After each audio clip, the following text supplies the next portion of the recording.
오늘 본문은 누가복음 15장입니다.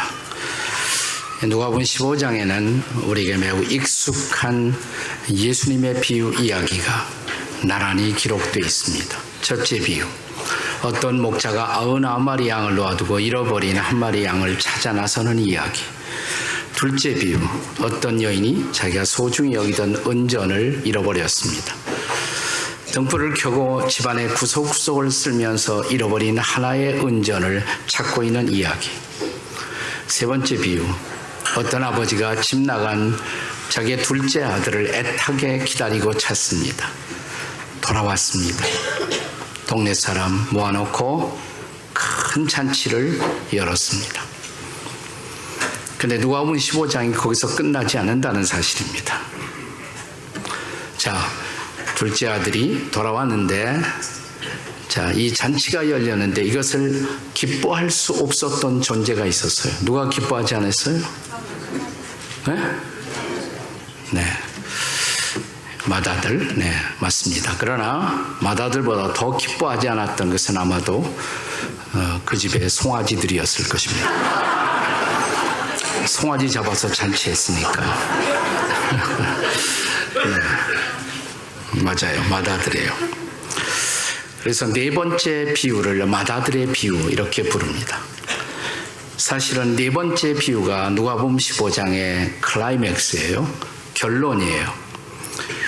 바로 이 네 번째 비유 속에 기독교가 존재하는 이유, 교회가 존재하는 이유, 그리고 구원받은 그리스도인 여러분과 제가 아직도 살아있는 이유가 이 마지막 비유 속에 담겨져 있습니다.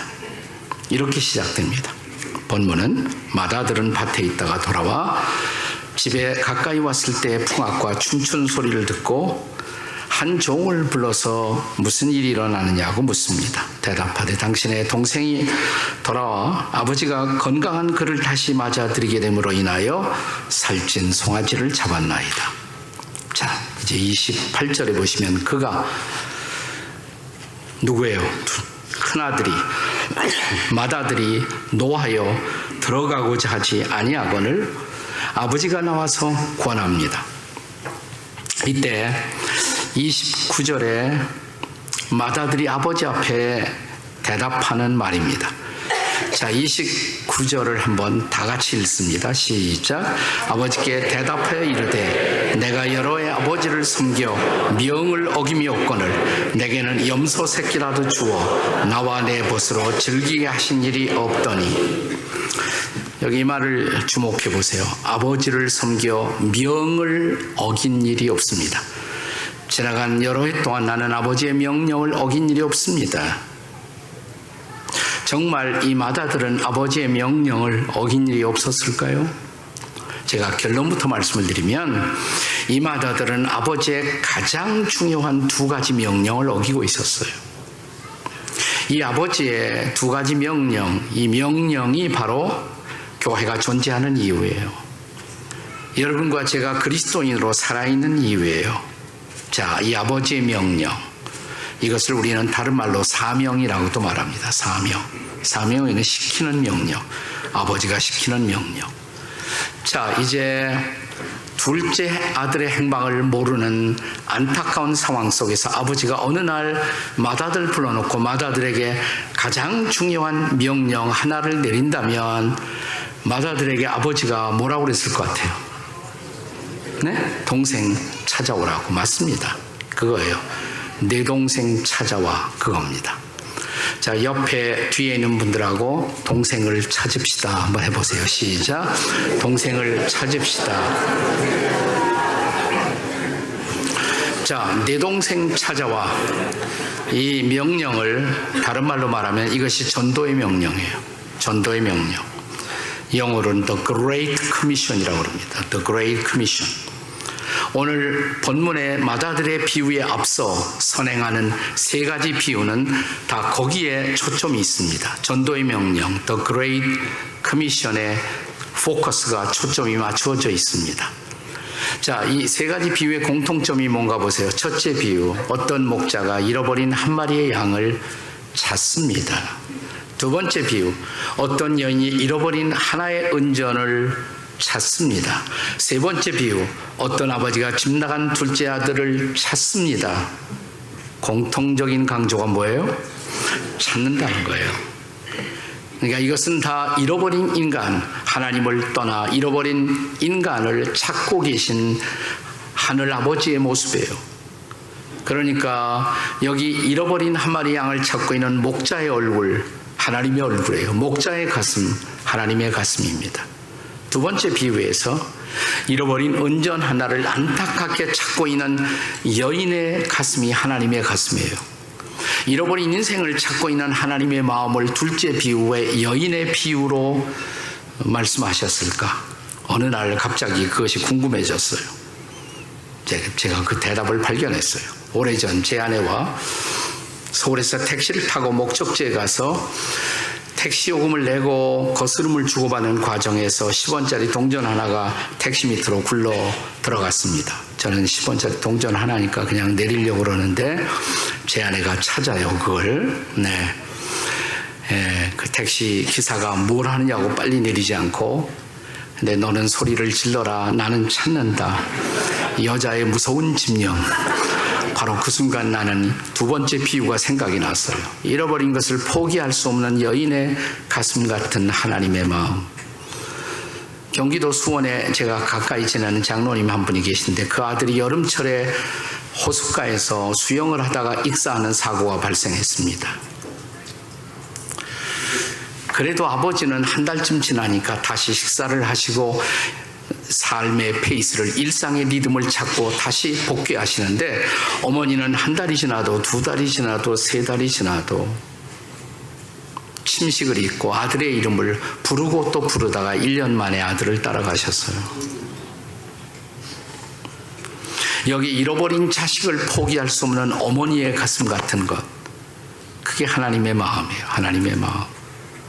자, 세 번째 비유에서 둘째 아들을 기다리고 또 기다리던 아버지, 둘째 아들이 돌아오는 것을 보자마자 스폴전은 이 장면에서 유명한 이런 말을 합니다. 아들은 무거운 발걸음으로 아버지가 나를 받아주실까? 한 걸음을 뗄 때 아버지는 10걸음을 달려갔을 것이다.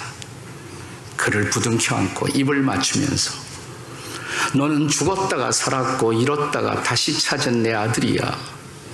신발을 새로 신기고 가락지를 끼고 동네 사람 불러놓고 잔치하는 아버지의 마음. 이게 하늘 아버지의 마음이에요. 하늘 아버지의 마음. 근데 이것이면 족하지 왜 거기다가 네 번째 비유, 맏아들의 비유를 거기다 첨부하신 이유가 뭘까? 그 이유를 알기 위해서 우리는 누가복음 15장이 시작되는 첫 번째 부분을 주목할 필요가 있습니다. 자, 누가복음 15장 1절은 이렇게 시작합니다. 모든 세리와 죄인들이 말씀을 들으러 가까이 나오니, 예수님 당시에 예수님의 말씀을 가장 좋아하고 듣고자 했던 사람들은 세리들, 죄인들, 그 당시 사회의 소외계층에 속하는 아웃캐스트에 속하는 사람들이었어요. 15장 2절 바리새인과 서기관들이, 자, 바리새인과 서기관들은 그 당시 하나님을 가장 잘 믿는다고 자부하던 사람들이에요. 무신론자 아니에요. 모세율법 토라를 지키고 또 이것을 해석도 하고 가르치던 사람들. 바리새인과 서기관들이 수군거려 이르되 이 사람이 나사렛 예수가 죄인들을 영접하고 음식을 같이 먹는다고 하더라. 3절 누가복음 15장 3절 예수께서 그들에게 이 비유로 이르시되, 그들이 누굴까요? 바리새인과 서기관들의, 그들에게 비유로 이르시되, 그러니까 이 비유를 말씀하신 1차적인 대상, 누구 때문에 이 비유를 얘기하셨어요? 바리새인과 서기관들 때문에. 첫째 비유, 어떤 목자가 잃어버린 한 마리 양을 찾는 이야기. 둘째 비유, 어떤 여인이 잃어버린 은전을 찾고 있는 이야기. 세 번째 비유, 어떤 아버지가 집 나간 둘째 아들을 찾고 기다리는 이야기. 둘째 아들 돌아왔어요. 근데 여기서 끝나지 않고 네 번째 비유, 둘째 아들 돌아왔는데 함께 기뻐하지 못했던 맏아들의 이야기. 그러면 맏아들의 얘기를 하시면서 예수님은 정확하게 그 당시에 어떤 사람을 생각하시면서 이 얘기 하셨을까요? 바리새인과 서기관들이에요. 그러니까 이 맏아들이 바로 바리새인과 서기관들이에요.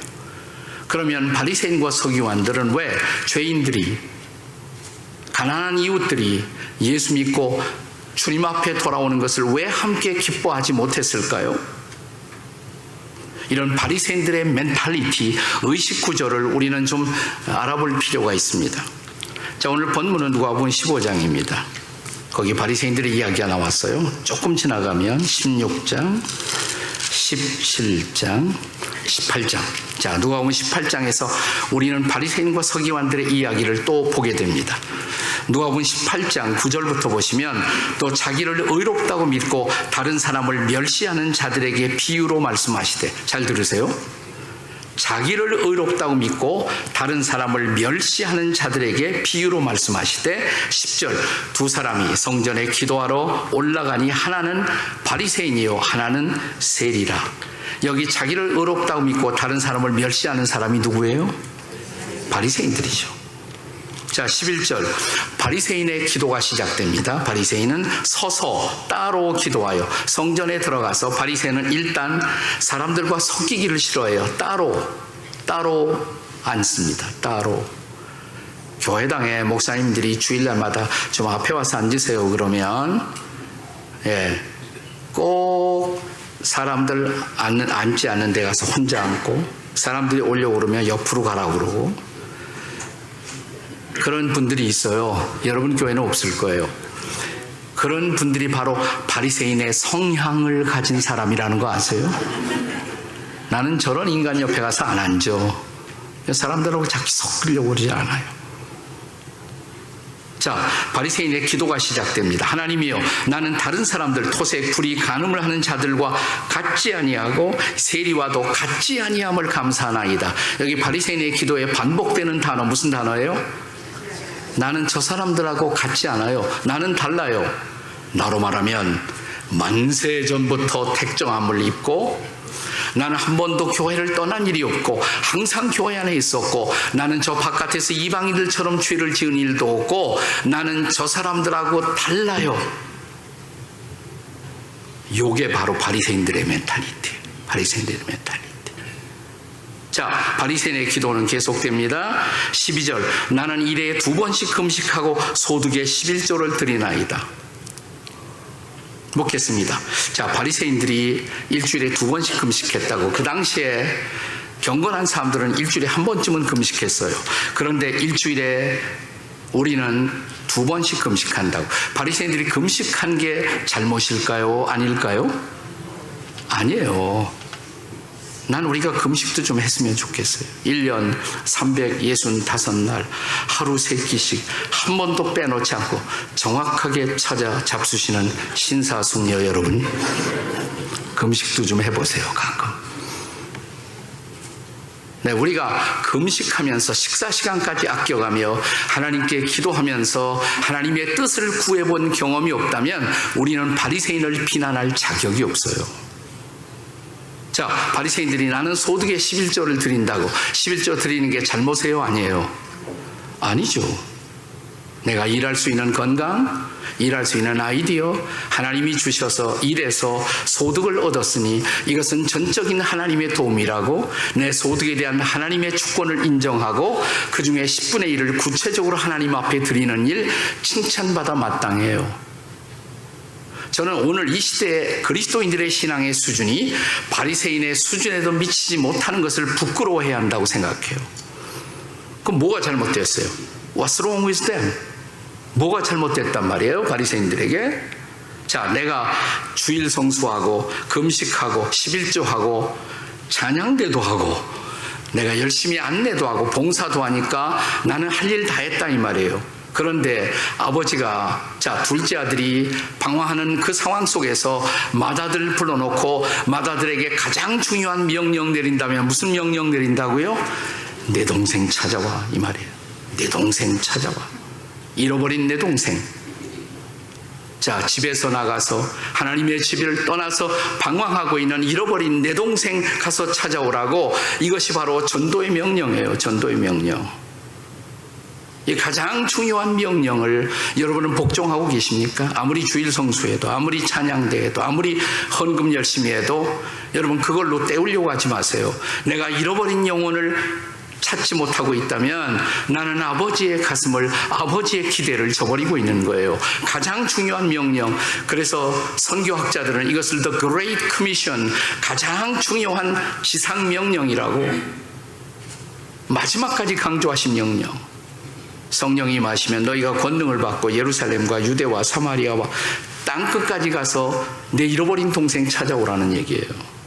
네, 순종하십니까? 전도하고 계십니까? 참 희한한 사실은 예수 믿고 시간이 오래 경과될수록 우리는 점점 더 전도하지 않는다는 사실이에요. 오히려 처음 믿었을 때는 전도 좀 해요. 세월이 오래일수록, 직분이 주어질수록 더 전도 안 해요. 집사님 되면 조금 하다가 권사 되면 더 안 해요.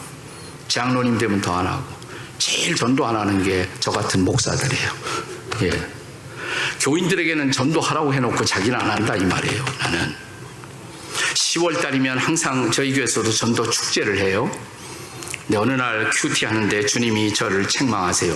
너는 교인들 보고 전도하라 전도하라, 전도할 명단 써내라 써내라 하면서 너는 왜 전도 안 하니? 가슴이 갑자기 뜨끔했어요. 아이, 죄송합니다 하나님, 제가 이번 가을엔 열심히 저도 전도하겠습니다. 아내와 같이 여보 우리부터 좀 전도할 사람을 찾아서 열심히 해봅시다. 전도하기 좀 해주세요. 그리고 아파트에 엘리베이터를 딱 타는데 엘리베이터에서 뭐가 보이냐면 반장 선거가 곧 다가온다고 반장 출마해달라고 뭐 광고가 붙어 있어요. 갑자기 감동이 하나 스치고 지나가요. 집에 들어가서 그랬습니다. 여보, 당신 한번 반장 출마하면 어때? 내가 옆에서 도와줄게. 아예 아파트 사람들 얼마나 만나기 힘들어요. 근데 반장이 되면 만나기 쉽잖아요. 기도해보죠 그러더니 며칠 후에 제 아내가 하겠대요. 그래서 반장 출마했습니다. 반장 됐을까요? 안 됐을까요? 예, 한 사람 출마했으니까 한 사람이 당선돼요. 예. 그래서요, 예, 그때부터 이제 뭐 반장이에요 그럼 문 다 열어주잖아요. 문 열어주잖아요. 그래서 제 아내와 같이 의논하고 일단 한번 토요일날 오후에 반장집에서 티파티가 있다고, 여러 나라에서 가져온 차가 있으니까 같이 오시라고. 그래서 뭐 여러 곳에서 온 그 차를 다 모아놓고 쿠키 준비하고 티파티를 했어요.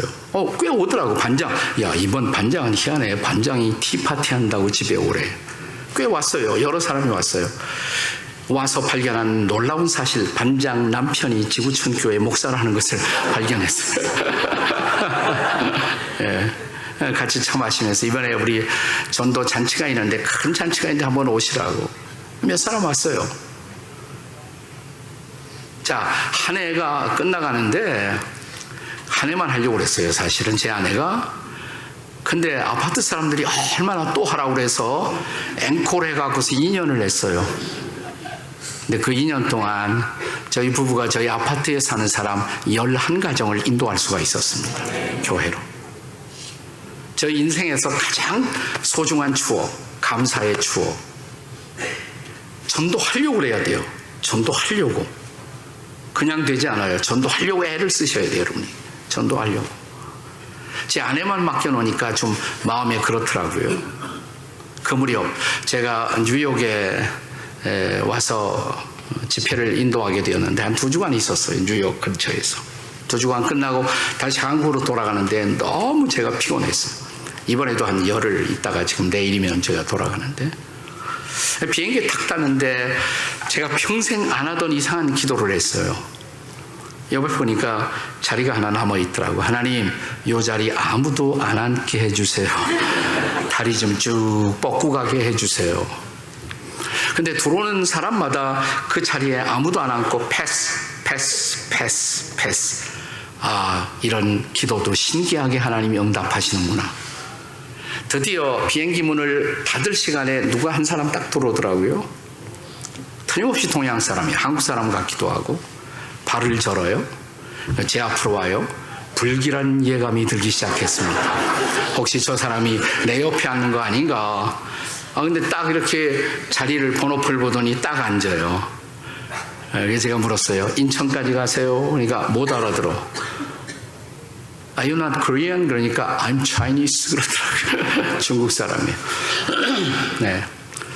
중국 사람인데 유학으로 와서 유학 끝나고 박사학위도 받고 포스닥도 하고 뉴저지의 미국 회사에서 일을 하다가 중국 정부의 부르심을 받고 이제 중국 관리가 되어 정부에서 일하기 위해서 베이징으로 북경으로 가는 길에 그 비행기를 탔다는 거예요.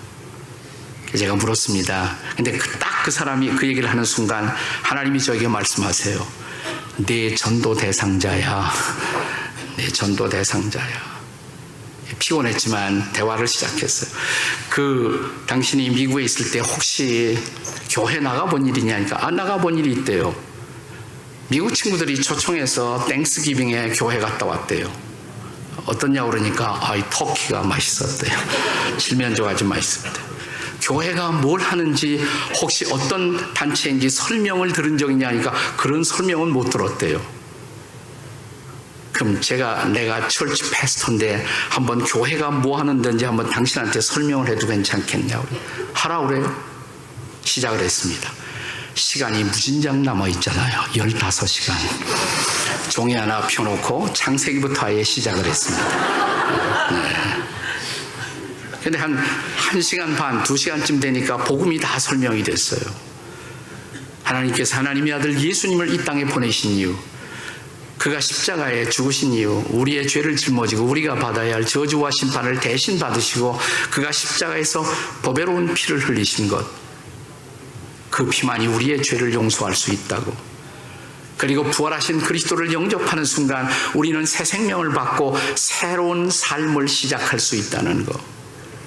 그 예수님을 영접하지 않으시겠냐 그러니까 갑자기 땀을 막 흘려요. 그러더니 자기 화장실 가야 한대. 갔다 오시라고.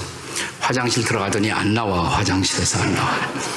근데 자꾸만 화장실 문을 열었다 닫았다 그래요. 내가 어떻게 하나. 내가 자는 척 했습니다. 그러니까 문을 딱 열고 오더라고요. 제가 봐서 살짝 왔더라고요. 화장실 잘 갔다 오셨느냐고. 그냥 Let's continue to talk. 예수님을 영접하지 못할 무슨 이유라도 있느냐고. 그러니까 특별한 이유가 있는 것은 아니래요. 그럼 예수님 영접하면 영생을 얻고 새로운 삶을 살게 되고 인생의 목적과 방향을 알고 살게 되고 영접하지 않겠냐니까 하겠다고 그래요. 그래서 저를 따라서 예수님 영접하는 기도를 했어요. 자, 이제 예수님 영접했으면 새로운 생명을 받았으면 어떻게 내 믿음이 자랄 수 있는지 얘기를 해야 될 거 아니에요. 시간 아직도 무진장 남아 있으니까. 성경이 어떤 책인지, 기도가 왜 필요한지, 교회라는 것은 왜 필요한지 쭉 얘기를 했어요. 아이고, 벌써 한 13시간 얼마 있으면 인천 도착이래요. 제가 비행기를 탈 때 너무너무 피곤했는데 한순간 보니까 피곤이 다 날아갔어. 다 날아갔어. 한 영혼을 그리스도 앞으로 인도하는 기쁨을 아세요? 전도하는 기쁨을 아세요? 그게 얼마나 위대한 기쁨인지 아세요? 제가 비행기 내리기 전에 같이 주소를 교환하고 연락처를 교환하고 그 이후 제가 베이징에 가기만 하면 이 친구를 만나요. 지금 베이징 삼자교회의 중요한 리더가 됐어요. 할렐루야. 할렐루야. 전도의 명령에 순종한다는 거 얼마나 중요해요. 자, 옆에 있는 분들에게 동생 찾고 계십니까? 한번 물어보세요. 시작.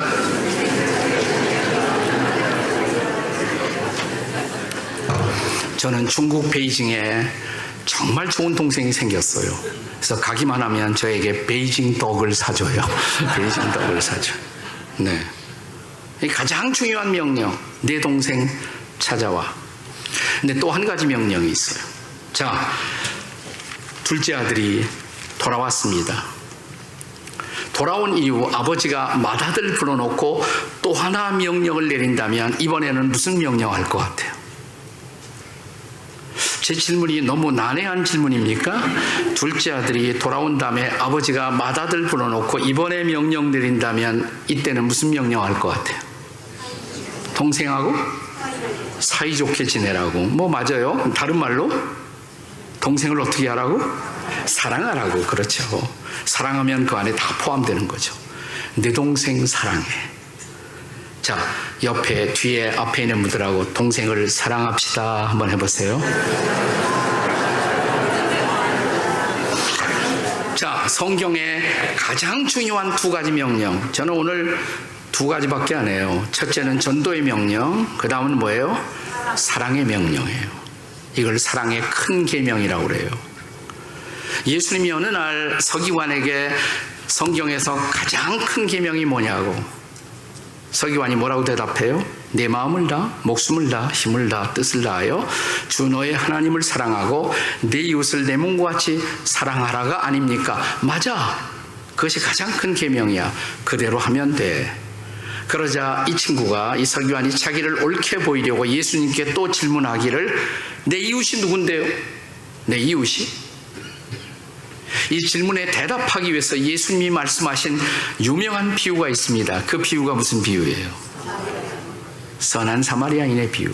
여리고길에 강도 만나 쓰러져 있는 사람, 피 흘리는 사람, 죽어가는 사람, 이 사람을 보고 그대로 곁을 지나가던 레위인 제사장. 그런데 사마리아 출신 사람이 그 당시 유대 사회에서는 오히려 이렇게 왕따를 당하고 그런 소외된 사람이, 사마리아 사람이 여리고길에 쓰러진 사람을 보고 달려가죠. 그의 상처에다가 포도주를 붓습니다. 자기 옷을 벗어 붕대처럼 그를 감싸고 그를 들쳐업고 주막에 가서 주막 주인에게 이 사람 잘 돌봐주세요. 비용은 제가 책임지겠어요.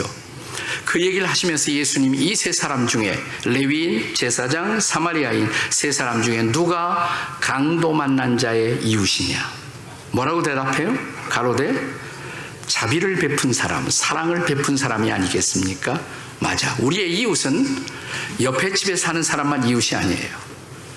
나의 도움을 필요로 하고 내 관심을 필요로 하는 모든 사람이 바로 내 이웃일 수 있다는 사실. 오늘 본문에 아버지와 맏아들의 흥미있는 대화가 계속됩니다. 30절 한번 보세요. 본문 30절. 누가복음 15장 30절. 다 같이 읽어요. 시작. 아버지의 살림을 장녀들과 함께 삼켜버린 이 아들이 돌아오매 이를 위하여 살찐 송아지를 잡으셨나이다. 맏아들이 하는 소리예요. 맏아들. 여기서 맏아들이 자기 동생에 대해서 어떤 호칭을 사용합니까? 아버지의 살림을 장녀들과 함께 삼켜버린 이 아들, This son of yours, your son, 당신의 아들이래. 당신의 아들. 근데 이 맏아들이 절대로 쓰지 않는 말이 있어요. 내 동생이란 말을 안 해. your son이지.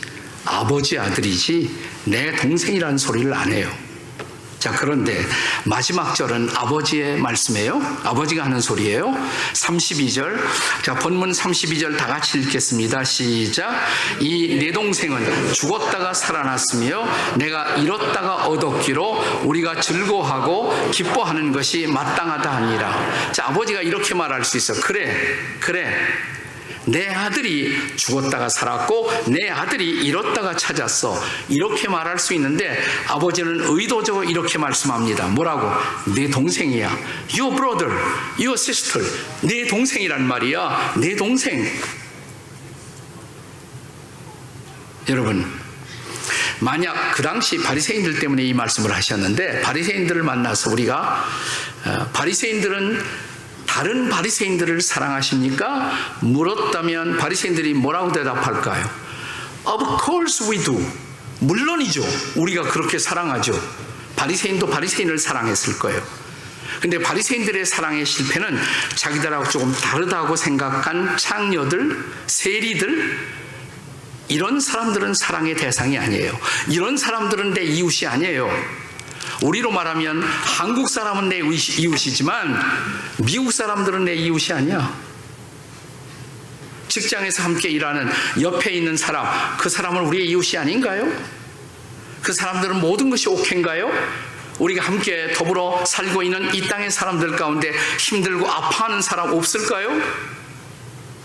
그들을 이웃으로 바라보고 끌어안을 수 있는 사랑, 있을까요? 요즘 한국의 최대의 지금 이슈 가운데 소셜 이슈 중에 하나는 난민들이 들어오는데 그 난민들 받으면 안 된다.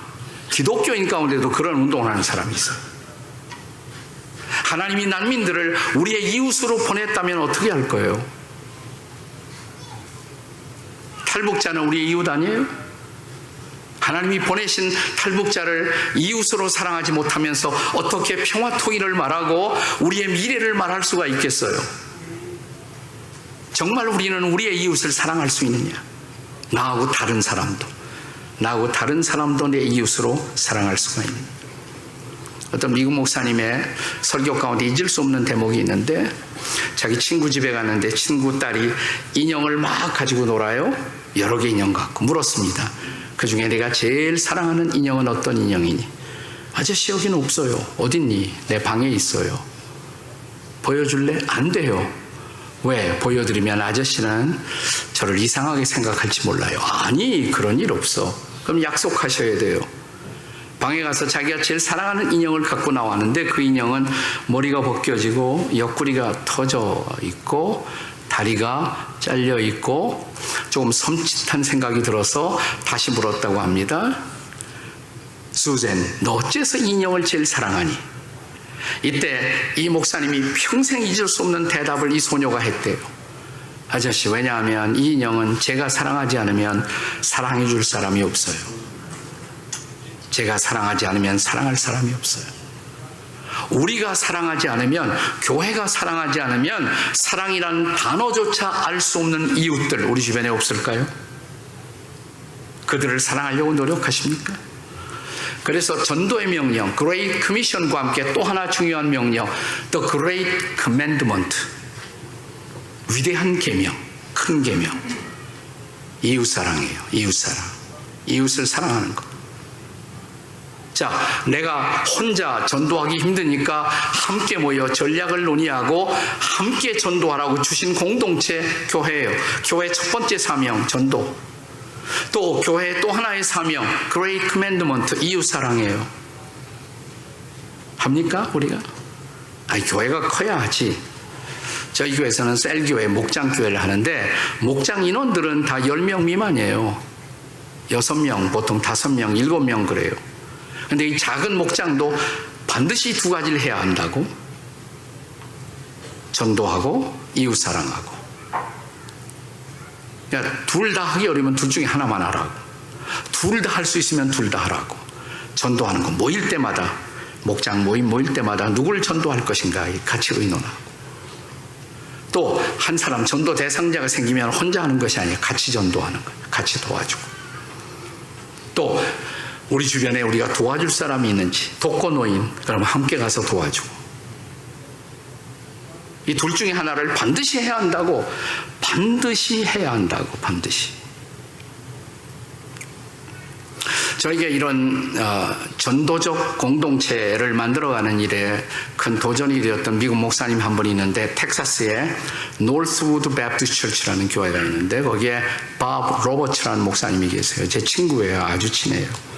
제가 너무 좋아해서 이분 한국에 초청해서 뭐 온누리교회 여러 교회 와서 설교도 하고 세미나도 하고 그랬어요. 네. 이 교회는 자기 교회를 크게 만들지 않고 무려 100교회를 개척을 했어요. 100교회를. 네. 근데 이분의 얘기 가운데 잊을 수 없는 얘기가 있어요. 한 번은 이분이 내가 한번 물었어요. 본인 스스로도 전도를 많이 하세요. 당신 전도하는 비결이 뭐냐 그러면 자기는 전도 대상자가 생기면 항상 두 가지 기도를 한대요. 전도하기 전에 하나님, 저 사람을 잘 이해하게 해주세요. 사랑하게 해주세요. 그리고 자기 말을, 상대방 얘기를 잘 경청한대요. 아무리 힘든 얘기도 잘 우선 들어주고 그 다음에 복음을 얘기하면 그렇게 전도하기가 쉽대요. 난 이런 소리는 처음 들었어요. 한국에도 전도왕, 전도여왕, 뭐 전도 퀸 많은데 한국의 전도는 되게 상대방 무시하고 내 말 그냥 막 하는 거예요. 근데 이분은 그렇지 않더라고요. 한 번은 식당에 갔대요. 아침에 세 사람 같이 데리고 식당에 가서 아침 식사를 하는데, 그날따라 그 식당에서 서브하던 그 웨이트레스가 아주 퉁명스럽게 접시를 막 갖다 팽겨치듯 갖다 놓고 또 와서 뭘 도와드릴까요? 이 얘기도 안 하고 아침부터 이런 엉망의 서비스를 받으니까 무척 기분이 상했대요. 막 속이 열이 나더래요. 그래서 매니저 불러서 따질까 이런 생각을 하려고 하는데 갑자기 기도 좀 해야지. 속으로 기도를 했대. 하나님, 저 여자 왜 그래요? 무슨 사정이 있나요? 그랬더니 하나님이 그런 것 같아. 그래, 사정이 있다. 사정이 있으면 내가 이해를 해야지. 그래서 마음을 진정하고 식사를 이제 그런 대로 했어요. 자, 그리고 이제 나가면서 팁을 놔야 되잖아요. 팁. 아침부터 엉망의 서비스를 받았고 이게 조금 옛날 얘기예요. 벌써 한 10몇 년 전의 얘기예요. 그러니까 이런 서비스 받았으니까 팁은 3불이면 족하다 생각해서 3불 딱 팁을 놓고 나가려고 그러는데 성령님이 말씀하시더래요. 팁이 너무 적다. 이런 엉망의 서비스를 받았는데 3불이면 족하죠. 적다니까.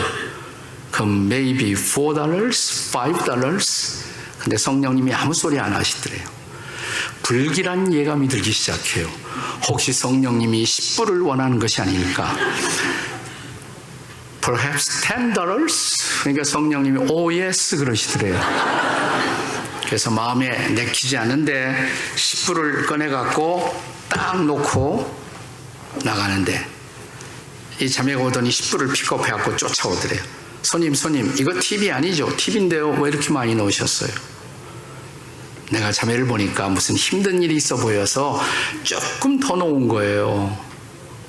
그냥 당신이 취업 했으면 좋아서. 그 말을 듣자마자 갑자기 얼어붙은 듯 쓰더니 눈물방울이 떨어지더래요. 손님, 죄송했어요. 제가 참 엉망으로 서브를 했죠. 사실은 어젯밤에 제 남편이 저를 버리고 떠났답니다. 저를 버리고 나갔어요. 그런 일이 있었군요. 저는 목사인데 제가 자매님을 위해서 여기서 잠깐 기도해도 돼요? 그러니까 네, 기도해 주세요. 앉으라고 어깨에 손을 얹고 기도를 시작합니다. 하나님, 모든 사람이 버려도 남편이 버려도 결코 이 딸을 버리지 아니하시는 하나님. 하나님이 얼마나 우리를 사랑해서 예수님까지 보내주셨는지 그 사랑 알게 해주시고 그 사랑 가운데 살게 해주세요. 기도를 마무리하면서 예수님 아세요? 저 잘 몰라요. 요한복음 3장 16절로 하나님이 우리를 얼마나 사랑해서 독생자 예수님을 보내주셨는지, 그가 십자가에서 죽으시고 부활하신 이유를 설명하고 예수님을 마음속에 받아들이지 않겠냐 그러니까 받아들이겠다고. 예수님 영접했다는 거예요. 그래갖고 막 좋아서 그 간증을 하는 거예요. 여러분, 요즘 한국 교회가 전도가 안 된다, 전도가 어렵다 그러는데 우리 주변에 힘들고 어려운 사람들 좀 돌이켜보세요. 얼마든지 전도할 사람이 있어. 힘들고 어려운 사람 찾아보세요. 내가 저들을 어떻게 도울 것인가. 거기서부터 전도가 시작되는 거예요. 거기서 사랑이 시작되는 것이에요. 이웃을 향한 진정한 사랑도 거기서 시작되는 거예요. 저는 저희 교회에 최근에 교회 전체 그리고 저에게도 큰 충격을 주었던 한 자매의 이야기를 들려드리고 싶어요. 이 자매의 이름은 유자, 석자, 경자. 이 자매의 어머님은 저의 동력자로서 여전도사님으로 교구 신방을 하시던 분이고, 이 자매의 아버지는 제가 교회 개척을 하면서 교회를 4번, 5번 옮겨 다녔는데 그때마다 건축위원장으로, 건축팀장으로 섬기셨던 분이에요. 장로님이세요. 그 집 딸이에요. 그러니까 예수 믿는 집안의 딸이죠. 저희 교회에서 중등부, 고등부, 대학부, 서울대학 들어갔어요. 불문과 졸업했어요. 그리고 학원 선생이 됐어요. 불어를 가르치는 학원의 선생이 됐어요. 근데 아주 학원의 인기 강사가 됐어요. 인기 강사. 아주 잘 가르치고 그래갖고 인기 강사. 돈도 꽤 벌었어요. 인기가 있었어요. 그렇지만 대부분의 교회, 우리 재직들의 자녀들이 그런 것처럼 교회는 그냥 왔다 갔다 했는데, 어느 날 저희 교회 청년들이 전도 폭발 훈련을 받는데 이 자매가 청년으로서 처음 전도 훈련이라는 것을 받았어요. 근데 눈이 열리더래. 전도가 이렇게 하면 되는구나. 전도가 쉽고 재밌구나. 그래서 그 다음부터 자, 학원 끝나면 바로 집으로 왔는데 아이들하고 몇 사람하고 약속을 하고 내가 저녁 식사 사주겠다고 저녁 식사 사주고 복음 제시를 하면 다 영접하는 거예요. 아이들이 다 영접하고 너무 신바람이 났어. 네.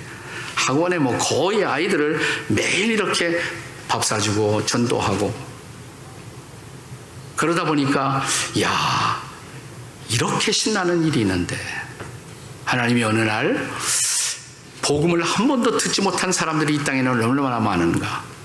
자기를 선교사로 부르시는 것 같더래요. 선교사로. 근데 제대로 선교사가 되기 위해서 내가 신학을 하고 선교사가 되자 저를 찾아왔어요. 목사님, 제가 미국에 와서 신학하고 선교사로 가고 싶어요. 근데 신학교를 추천해 주세요. 제가 다닌 시카고의 트리니티라는 신학교를 추천했어요. 왔습니다. 3년을 했어요. 3년을. 한 학기 더 하면 졸업해요. 근데 신학교 졸업하려면 반드시 그 목회 실습이라는 것을 해야 되는데 이 자매가 좀 몸이 건강이 좀 안 좋고 그래서 목회 실습은 고향 교회 한국에 와서 했으면 좋겠다. 저에게 다시 연락이 왔어요.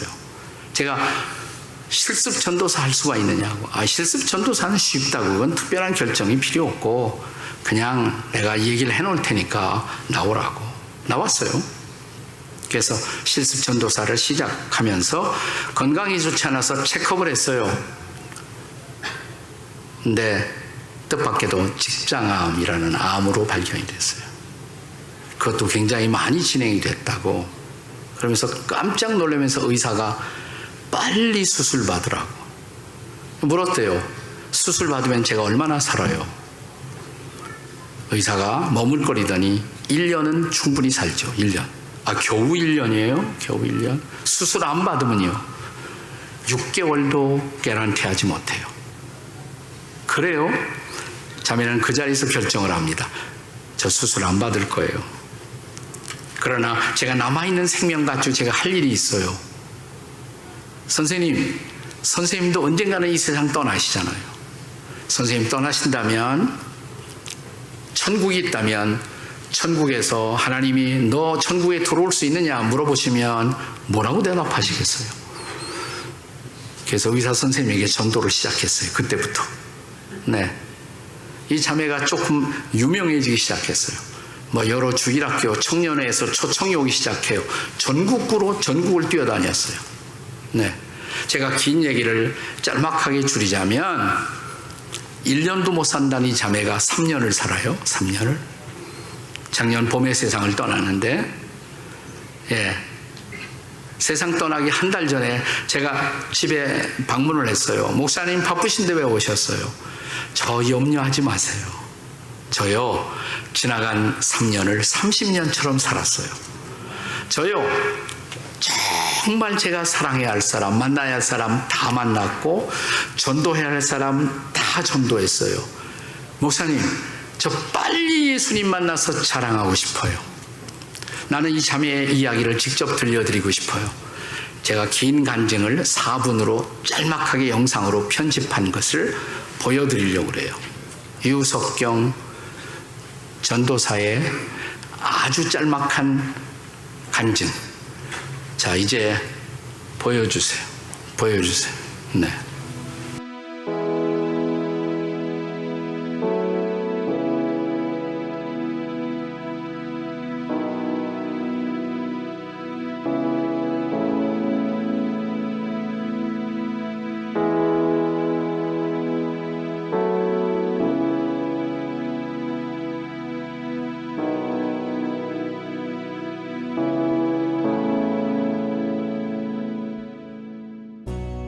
많은 분들이 하나님을 원망하냐고 했지만 저는 단 한 번도 하나님을 원망하지 않았습니다. 많은 사람들이 왜 도대체 너에게 이런 일이 일어났느냐 물어봤지만 저는 단 한 번도 하나님께 왜? 라는 질문을 하지 않았습니다. 그 이유는 저는 하나님을 이해하는 것이 아니라 신뢰하기 때문입니다. 나를 나보다 더 잘 아시고 나의 필요를 더 잘 아시고 또 나에게 가장 좋은 것을 주신다는 것을 확신합니다.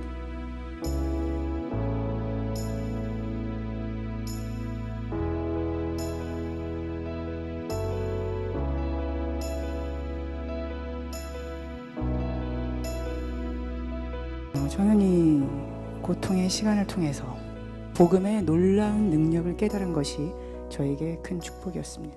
이 죽음의 문턱에서 느끼는 이 평안, 이 행복, 그것을 경험하면서 저는 더욱더 정말 이 세상에서 이 복음만큼 좋은 것은 없구나 라고 확신하게 되었습니다. 어떻게 사람이 곧 죽는다, 그것도 아주 비참하게, 아주 고통스럽게 죽는다, 그런 얘기를 듣고도 이렇게 행복하고 이렇게 평안할 수 있을까? 제 자신을 보면서 저는 이 복음의 능력에 대해서 감탄하게 되었습니다. 저는 죽음에 대한 두려움이 전혀 없습니다. 죽게 되었지만, 육신의 고통이 있지만 이제 죽어서 나를 위해 죽어주신 예수님을 드디어 만나고 또 그분과 함께 살게 될 것이라는 기대와 흥분이 있습니다. 힘들어도 예수 그리스도 때문에 기쁘고, 힘들어도 예수 그리스도 때문에 행복하고, 힘들어도 예수 그리스도 때문에 감사합니다. 이것이 어떻게 가능한가요? 복음 때문입니다.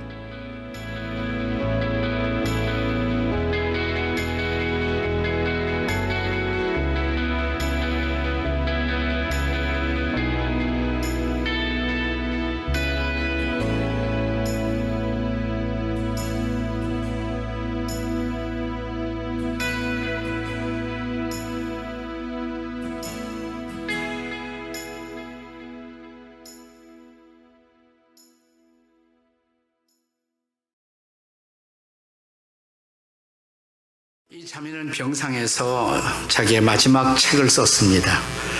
이 책이 당신은 하나님을 오해했습니다라는 책으로 이 세상을 떠나면서 동시에 출간이 됐어요.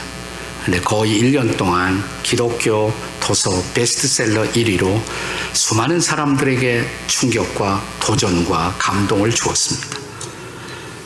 제가 세상 떠나기 한 달 전에 방문했을 때 생생한 소리, 목사님, 제 장례식에 오실 거죠? 목사님하고 시간이 맞으면 꼭 오셔서 마지막 이 찬송을 불러주세요. 제가 좋아하게 된 찬송이에요.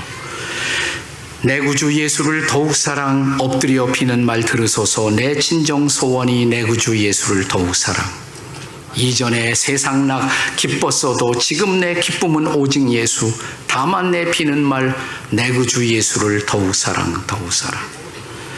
이 세상 떠날 때 찬양하고 숨질 때 하는 말 이것일세.